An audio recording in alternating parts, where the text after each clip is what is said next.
Nous sommes à l'Infra Summit Projects and Awards et je reçois Ilham Jaïch, présidente d'Infranum. Bonjour. Bonjour. Alors, on sort de la conférence sur les data centers et tu nous parlais d'un rapport d'un guide plutôt, que tu vas publier cette semaine. Est-ce que tu peux nous en dire plus? Mais oui, déjà je suis ravie d'être ici.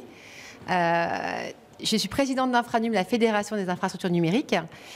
Et donc, cette semaine, j'ai présenté à l'instant, en teaser finalement, la sortie de notre guide qui sera sorti le jeudi 6 novembre et que vous pouvez retrouver sur notre site internet www.infranum.fr. Donc, ce guide concerne les data centers de proximité. Alors la question, c'est à qui est-il destiné ce guide? Il est destiné aux collectivités locales et aux entreprises de manière générale. Il parle de quoi? Des data centers de proximité. C'est vrai qu'on l'a redéfini tout de suite, je le redéfinis là. Ces data centers, en fait, concernent essentiellement la clientèle entreprise et collectivités locales. Comme le dit son nom, il est situé, un data center de proximité, dans les territoires.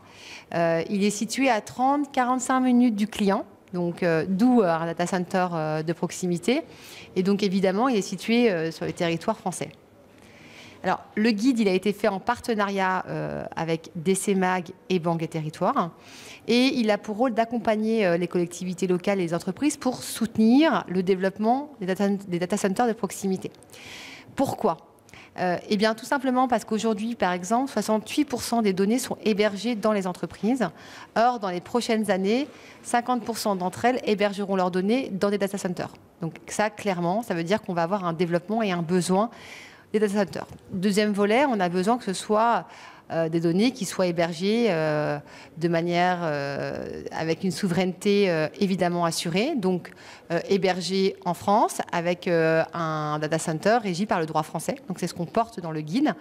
On accompagne aussi les collectivités locales et les entreprises à comprendre si les data centers et comment les data centers respectent et réduisent l'empreinte carbone. C'est un enjeu extrêmement structurant pour nous. Et donc, ce guide, il a pour titre guide et pas rapport et pas observatoire pour accompagner ce développement, ce besoin croissant et pousser les collectivités locales à continuer à assurer le développement des data centers à côté d'elles. Pour rebondir sur l'aspect écologique, est-ce que c'est une chose chez Infranum un sujet dans lequel vous êtes emparé?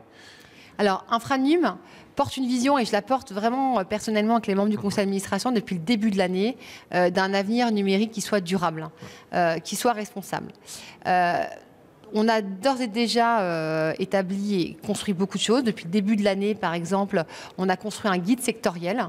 Ce guide sectoriel, il rassemble toute la chaîne de valeur des infrastructures numériques pour mesurer et évaluer l'empreinte carbone de chacun des membres de la chaîne.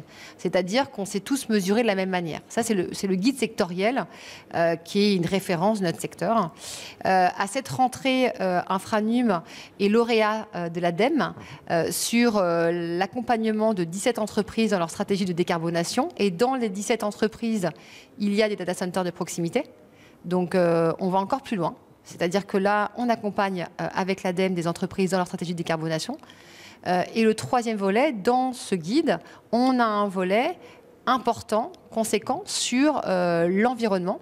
Et donc, c'est du KPI de mesure d'impact des data centers de proximité, mais aussi sur plein de techniques de refroidissement, on en a parlé tout à l'heure, refroidissement de chaleur, ou la réutilisation finalement de la chaleur d'eau qui est utilisée dans les data centers au niveau local, par exemple dans les réseaux de chaleur. Ilham, merci d'être intervenu et très bonne fin de journée à nous. Merci, merci à vous.